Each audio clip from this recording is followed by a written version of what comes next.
আলোকমালায় সেজেছে দীঘা। জগন্নাথ মন্দিরের উদ্বোধন ঘিরে উৎসাহ উদ্দীপনা একেবারে তুঙ্গে।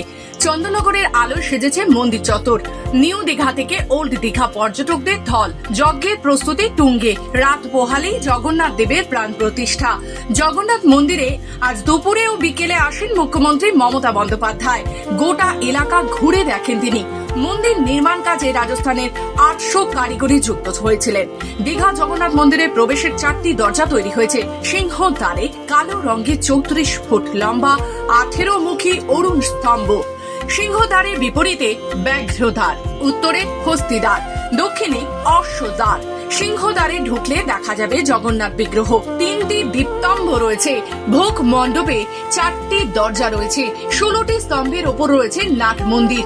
নাট মন্দিরের পরপর 4টি স্তম্ভের ওপর দাঁড়িয়ে জগমোহন। জগমোহনের পরে সিংহাসনে নিম কাঠের তৈরি জগন্নাথ, বলরাম ও সুভদ্রা।